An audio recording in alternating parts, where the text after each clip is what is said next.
Welcome back again, precious friends, to Chef Patty's Kitchen on the Carnivore Hippie channel. Pardon the lighting. My natural light, which is how I prefer to film, is problematic today because we are in the middle of a really dark and dingy rainstorm, and my fill lighting appears to be a little bit too harsh, and the natural lighting is not quite enough, so we're probably going to get around to having half of my face dark this entire time. But that's okay, because y'all don't want to look at me. Y'all want to look at meat. So here we are, folks. We have our 2 pork tenderloins that we rescued.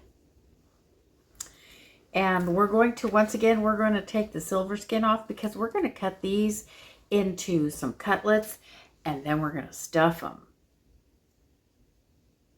So once again, to cut the silver skin off, we're going to take the point of our knife and we're just going to edge it right underneath here, and we're going to push through, right? And then we are going to take this, we're angling our knife blade up toward the ceiling just a little bit. We're going to use nice long strokes. Ooh, got a little bit of meat off of that one, but that's okay. And we're going to start back over here again.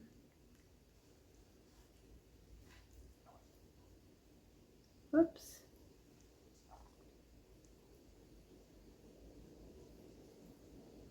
And we're going to take our little tab. We're going to hold it, pull it this way. Angle our knife towards the ceiling just a hair. Keep a hold of this part that we're cutting off. Just use nice long strokes. There we go.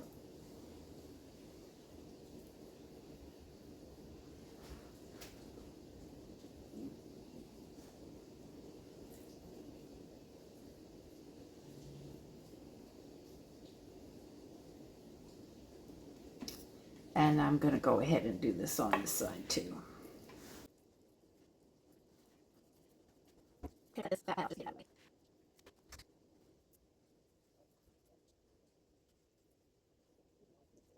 the way.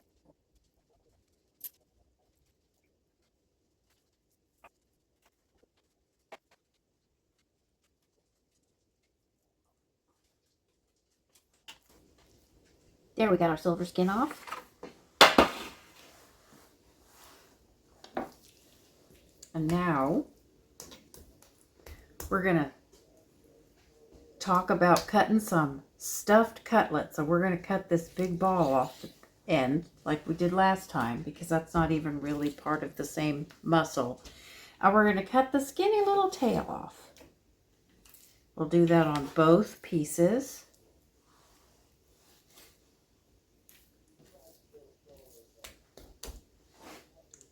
And this part, these parts, you can chop them up and use them for stew. You can grind them up and make pork sausage out of them.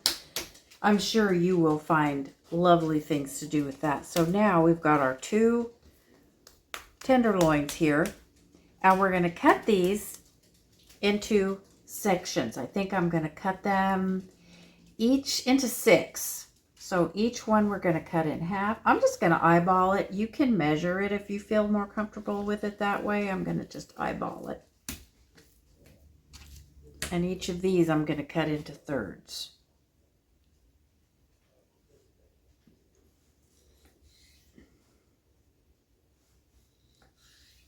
Okay, and then we're going to put them out that way. We're going to set them out flat.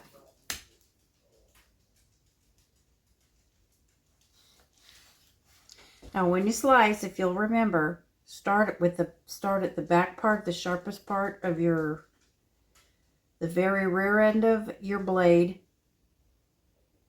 Hang on to this side, keep your fingers out of the way, and then draw back, meet the board with the point of your knife, and draw back and try to make it in one slice. If you can't make it in one slice, lift the knife and reposition it and draw back again, and I'll show you how what that looks like. Right? Gonna start right here. Draw back, meet the board, and let's say I didn't make it. Okay? Instead of sawing, lift the knife, reposition it, and continue the slice. Okay? This is how you get nice, even, straight cuts on a piece of meat. I'm going to turn the knife over. But if you see what happens when you saw, how the meat moves back and forth, yeah, you don't want that. It's not good for the meat. It's not safe for your fingers. Okay? So, back of the knife, right on top of the meat, draw back, meet the board with the tip of your knife, and draw back. There you go. And one more time.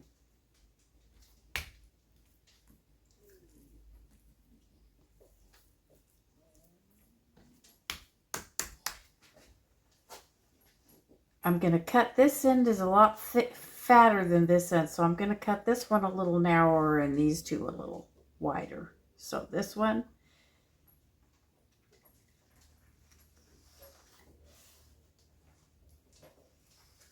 there you go. There we go.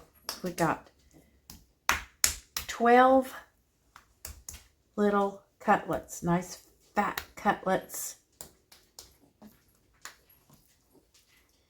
And I did say we were going to stuff them, didn't I? Oh, that's going to be so much fun. And I'm going to show you how to cut a pocket in here that you can use to fill with some really, really, really tasty stuff. So, how our little cutlets cut. Now, if you take a cutlet, you'll see you can pat it out this way and it gets much skinnier. You can munch it up this way and it gets fatter. So when it's the cut side up, which is what we call cross grain, it'll be flatter. And when it's side on, which the grain is going this way, it's fatter. So that we want to start with this because we're going to cut a pocket. Let's do on this side. This side's a little bit narrower, so that's why we're going to do it on this side. So we're going to take our knife and we are going to start right here, and we're going to poke in, and we're going to make sure we don't go all the way down to the board. Okay? And now we're going to move the knife like this, and we're going to feel with our finger where the point of the knife blade is, and we're going to feel that it's coming really close to cutting through, but it hasn't yet.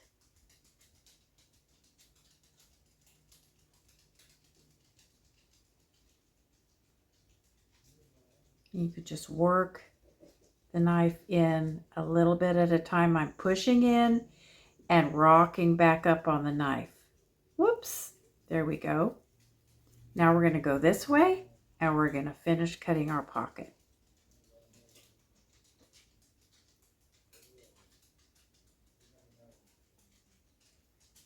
There we go. See that? Let's do it again. Put it on its side.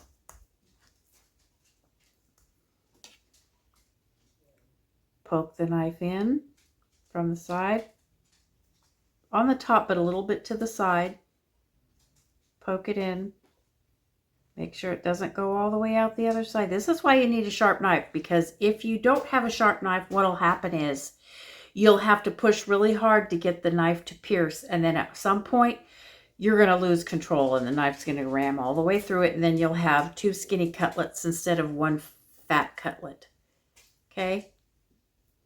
Now I'm going to draw back a little bit, and every time I draw back, I'm going to slice the hole a little bit bigger.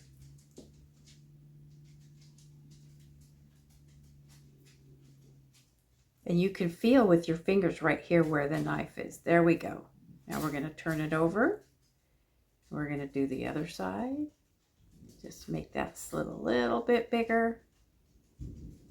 There we go. And here's our next pocket. There we go. So we're going to do all of these like this. What fun. And if you end up just cutting the heck out of one, you know what? Just fry it up and eat it anyway.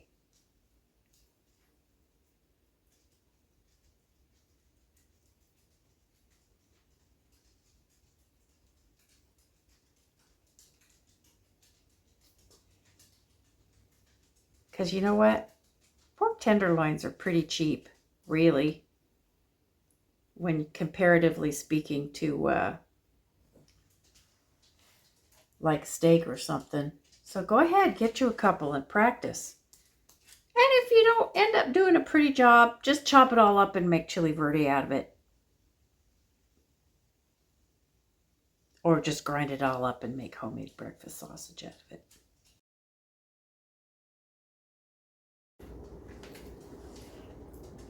And here we have all 12 of our little cutlets.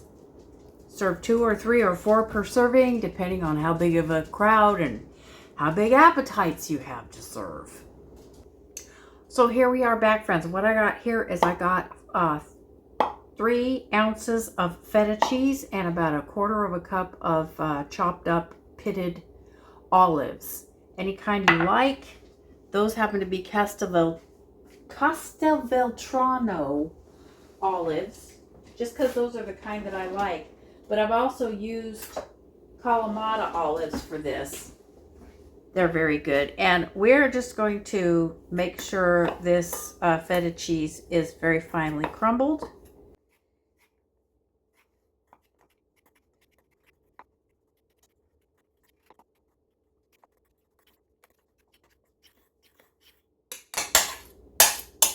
There you can see, friends, there's not much in the way of big lumps in there anymore.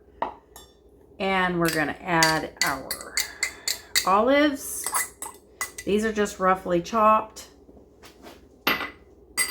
And we are also going to add some oregano. This is very Greek in flavor. Of course, oregano and pork are naturals as far as the Greeks are concerned. I got about 1/2 teaspoon, maybe a little bit less, of dried oregano, and a little bit,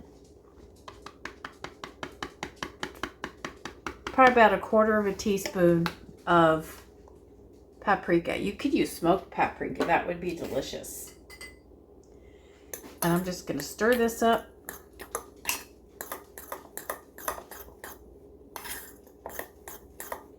And this, friends, is going to be our stuffing.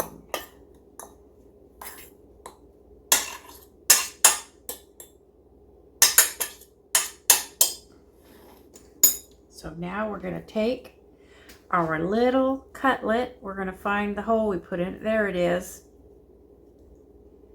And we're just going to take, a couple of teaspoons volume and stick it right there inside our little cutlet, and then we're gonna mash it back down flat.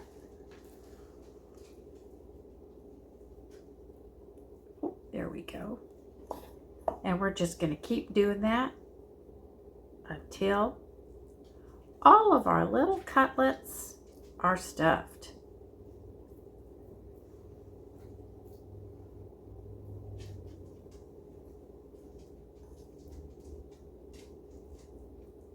Like I said, it's going to be about 2 teaspoons of filling go into each one. Maybe a little bit less.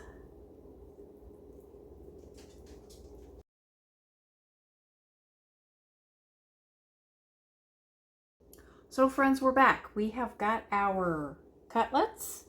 We've got a pound of sliced bacon, and we have a sheet tray. And remember when I told you not to worry if you accidentally poked all the way through cutting your pockets, because we were going to have something that we could use for patches in case of blowouts. Well, we do. We also have here some toothpicks. Right, so what we're going to do is we're going to take one of our cutlets. Here's our slit. I'm going to put it slit side up. And we're going to take a piece of this bacon. Try to keep it in one piece if you can. And we're going to lay this down on the board. Let's move this tray. Okay, and then we are going to put the cut side down onto the bacon. We're going to roll it over just to where it overlaps just enough that we can secure it. We're going to cut the excess off. And we're going to take a toothpick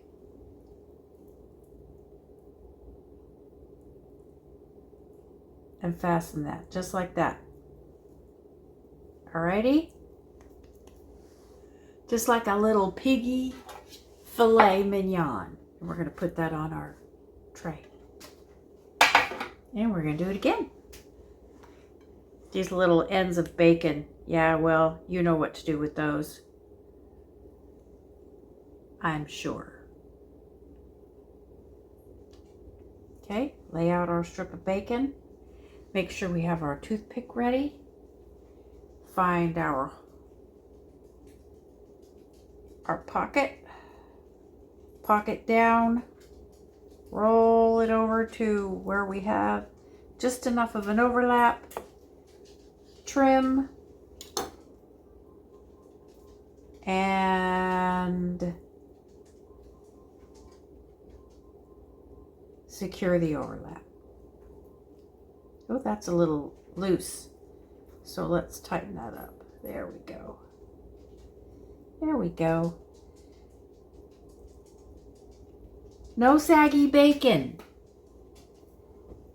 And I'm just going to keep doing this. This is actually way easier than it looks probably.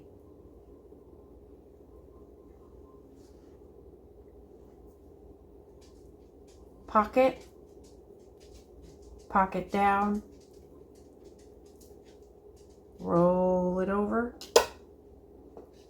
Trim it off. And pin it. And the way we're pinning it is we're sticking it down at like a 45-degree angle, and then we're going to push it back this way so the point is facing up, just like a little diaper pin.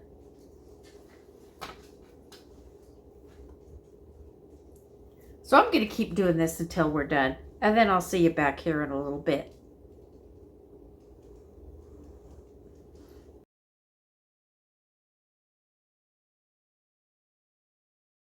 So here, friends, we're going to make a little season for our cutlets to season them right before we cook them. And we're just going to make a little mixture of probably half a teaspoon of salt or so, because we won't need much. There's a lot of salt in the olives and feta cheese. And we're going to have about half a teaspoon of dried oregano. We're going to crush that a little bit between our fingers just to get it started. Maybe a little bit more. When you're using dried spices, it's usually very helpful to crush them a little bit in your palms before you use them. It helps get them started with releasing their flavor. And then we're just going to put a couple of pinches of paprika in here. That's maybe a quarter teaspoon, and a couple of grinds of black pepper. There we go. This is all, of course, to taste. And now we've got our season. Gonna crush that up and make sure it's nice and well mixed. And there we have our season for the outsides of our cutlets once we're ready to put them in. And friends, here we have our rolled up medallions, all stuffed and rolled in their lovely bacon. And remember this, we made this season. We're just going to season the tops and the bottoms. I'm not going to put any seasoning on the bacon because it'll just burn and it doesn't need it anyway. Sprinkle all of that on.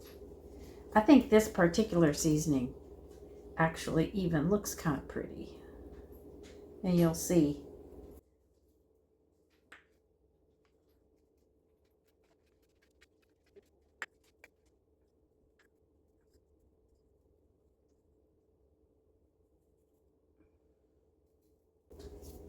There we go.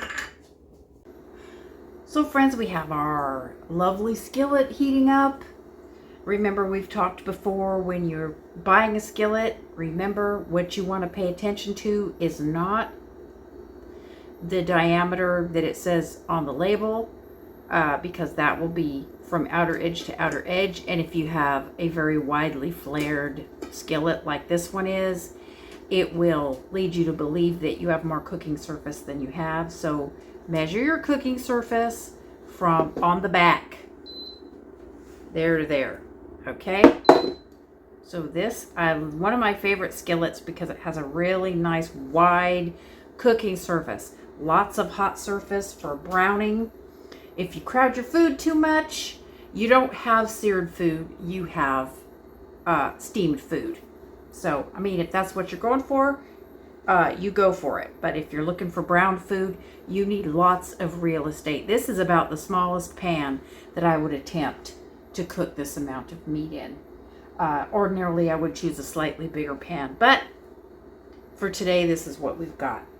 And additionally, since we're talking about equipment here, look at this little doohickey. This is one of my favorite pieces of kitchen equipment. This is an infrared thermometer, and it's like a little gun. I have a friend who calls it my heat ray gun, which I love, so I call it my heat ray gun now. But basically what it does is it has a laser beam that tells you how hot things are. I don't know if you can see that, but this tells me that the surface of my pan is 360 degrees. So if you ever have problems figuring out when your pan is quite hot enough, or if it's possibly too hot, you need to get yourself one of these. Just go on Amazon or wherever else you like to shop online and look for infrared thermometer. You will not regret it. You can take the temperature of anything. Anything that's super reflective might give you an odd reading, but for these dark surface pans, it is perfect. So we're going to sit here and just wait until the pan is hot enough, and then we're going to start cooking. But yeah, get yourself one of these. These are nifty as hell. Okay, so friends, our pan is hot, and the first thing we're going to do is I'm going to start these on the sides to start getting the bacon a little bit rendered.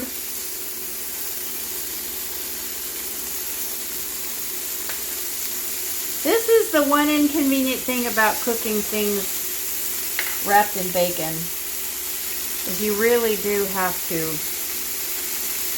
take care of the bacon, because it won't take care of itself, unfortunately.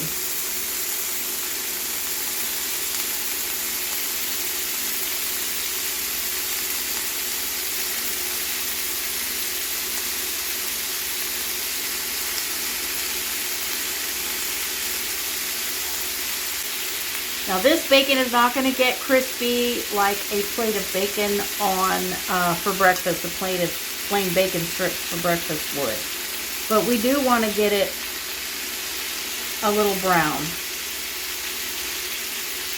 And these have been sitting in the refrigerator for a little bit because I put them in the refrigerator for about 2 hours to kind of firm them up.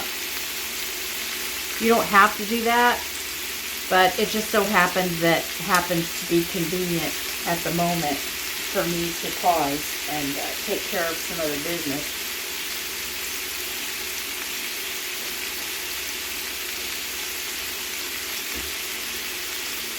think I am going to raise the temperature here a little bit.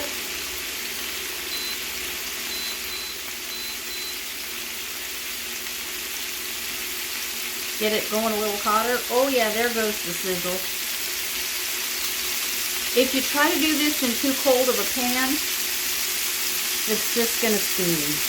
And you don't want that. So let's see how we're doing here. There we go. See, that's what we're looking for.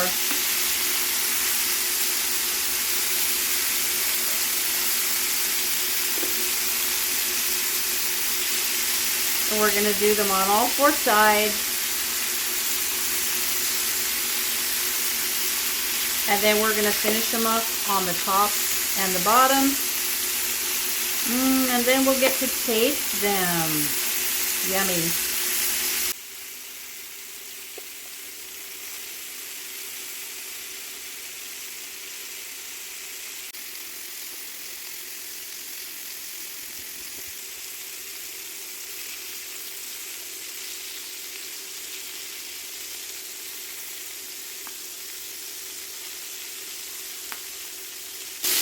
If they tend to fall over, which they might, you can kind of scrunch them up together so that they lean on each other. And that helps.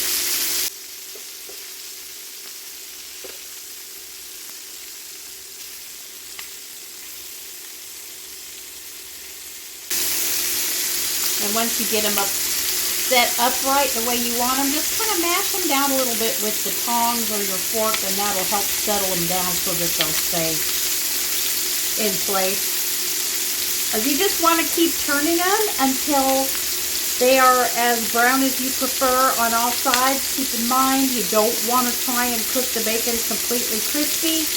That won't work. Number one, it won't get completely crispy, and number two, if you try, you'll just overcook the pork, and that's no bueno.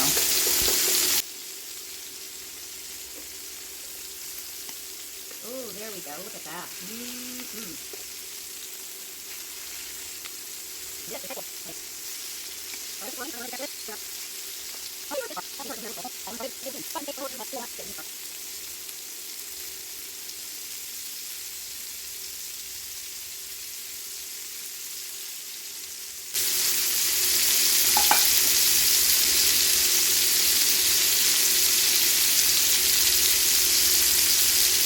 There we go.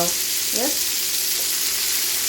still has a patch, and then once you think they're done, just turn them over and look at them, see if there's any spots that look a little pale, and turn them over to give them another little moment on the pale spot.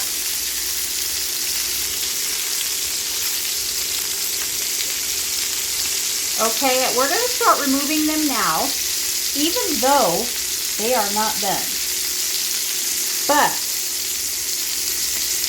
they're only partially cooked, but they're mostly cooked. But the pork parts exposed on the ends are not at all caramelized, and that's something that we want. So in order to help prevent overcooking them, what we're going to do is we're going to take them out. And we're just going to leave the pan alone on the heat and let it heat up for a few minutes. Yes, I know it's smoking. If that bothers you, open a window.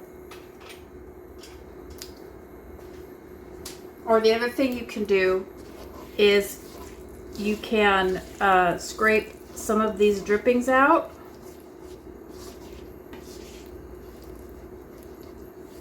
You can just live with the smoke and just turn on your fan or open a window, or as I said, you can scrape the drippings like that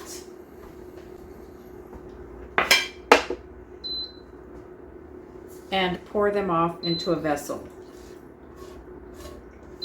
That beep is because this is an induction surface and it doesn't like to not have a pan on top of it. It'll turn off in a minute if I don't replace the pan. There we go. So there's still enough fat in here for our purposes. And most of everything that was smoking is gone now. So that's one way that you can ameliorate the smoking problem. But we're gonna let it heat up, and I'm gonna take its temperature again so you can see. Oh, it's almost 500 degrees. Now, we're gonna put this right back in. And I'm gonna put them in starting at noon and going around clockwise so that I can remember which piece has been sitting on the surface and searing the longest. And I don't get them mixed up.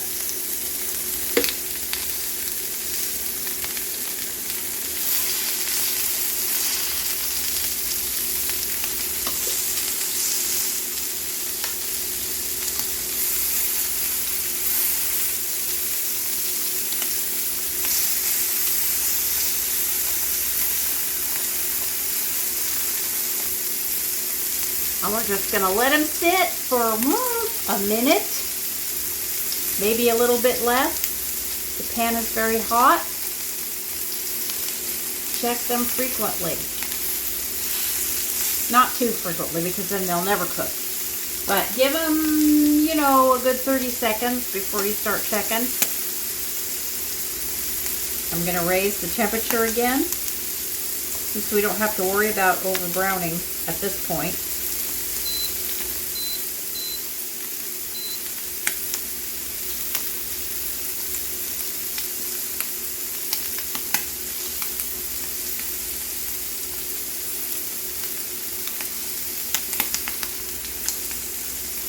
I would give it about another 15 seconds. Okay. And oh, look at that.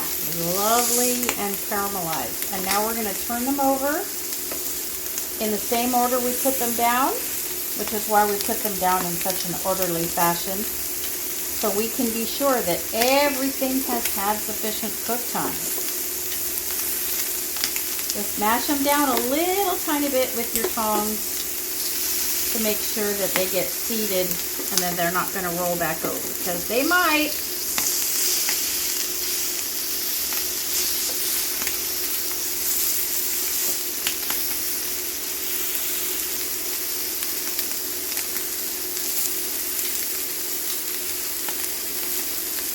Ooh, the middle of that pan is very hot. I'm going to scooch. When you have one section of your pan that you've noticed gets a lot hotter, then you can scooch some of the ones that are cooking a little more slowly into the hot part of the pan and move the ones that have cooked faster into the slower part of the pan.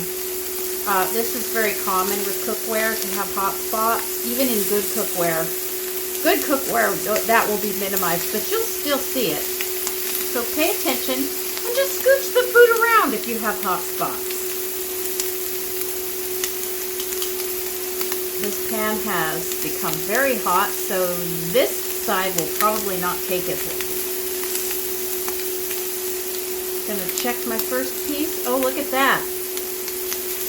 These are done, precious friends. I'm gonna turn the power off. And we are going to, what they call, depan.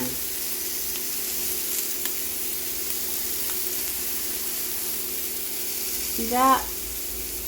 Yummy.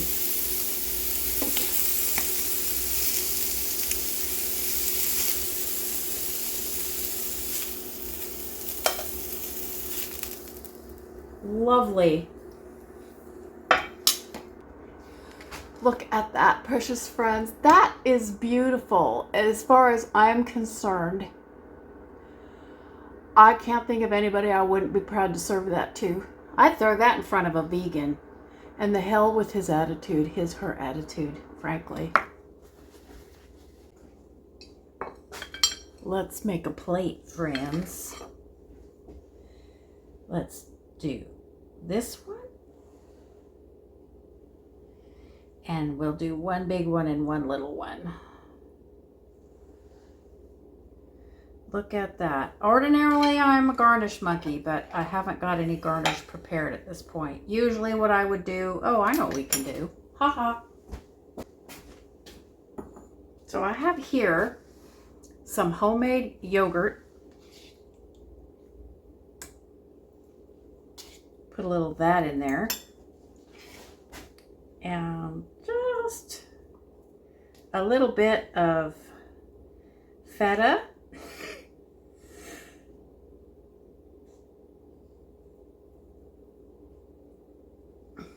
Yeah, it's probably about 2 tablespoons of yogurt and about a tablespoon or so of feta.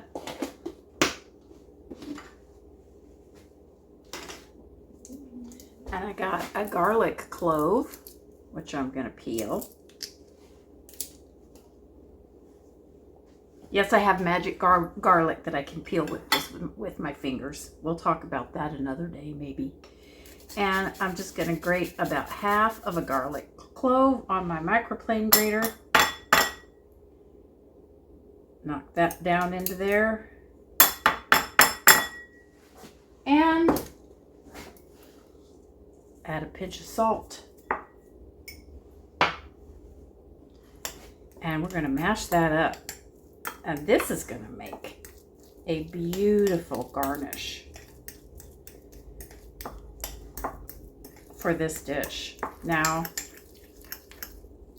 you do you. You can just eat it straight up if you want to. But you know me. I'm a garnish monkey. You know, while I'm here, since everybody loves to talk about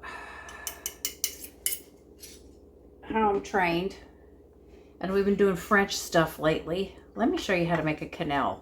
This is a quenelle. This is a fancy way to serve like a thick sauce or just anything with this kind of texture. So you take a big spoonful like this, force it up against the side of the bowl to get kind of a football shaped thing, and then you take another spoon and you scoop it off the spoon, and then you scoop it again off the spoon, and every time you scoop it off the previous spoon, it takes on the shape of the spoon until you have a lovely little football. And then you can take your other spoon and just set it right down there like that. And that way it's not just like an ugly blob. It looks like a pretty little cloud. And of course, I can't just let it go at that.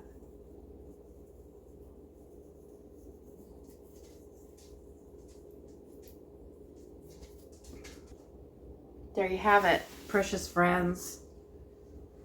That's a pretty plate, if I do say so myself. And now we're going to taste it. Okay, friends, now we're going to cut this up and we're going to taste it. Now we're going to pull out our little toothpicks. You'll notice that they're little short ones now because I just cut the extra part off that weren't necessary for holding the bacon in place before I cooked it. Just with my kitchen shears, I just chopped it off so that it wouldn't interfere with me rolling the medallions around in the pan as necessary to get them cooked. So now we're going to cut into this and we're going to see what it looks like. Look at this.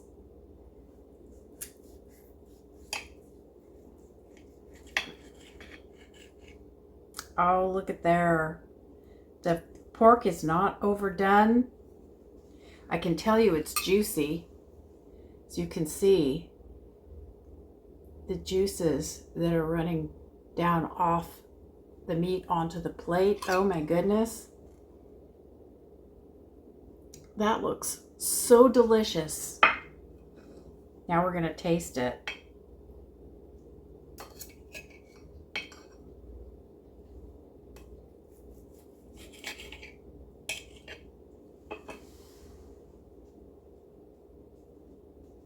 Oh, don't you want to bite into that? I know I do. Here we go, friends. Our little garnish of yogurt and garlic.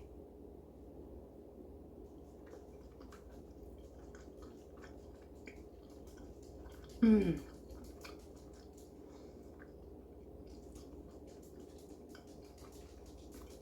The pork is so tender and juicy.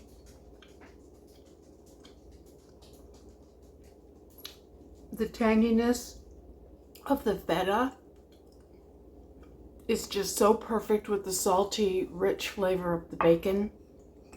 And I can even taste the olives now. If you're carnivore, leave the olives out, friends. You do you, but this recipe, even with just the garlic and the oregano, is going to be so delicious that you are going to just simply love this. I need another bite.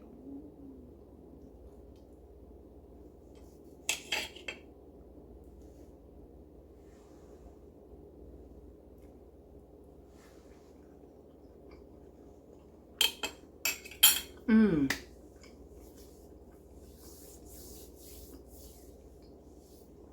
A little bit of effort, a little bit of energy, but there was ever a way that you could convince a person that a carnivore way of eating is not dull and boring. It's not nothing but fried eggs and hamburger patties every day, then this would be it.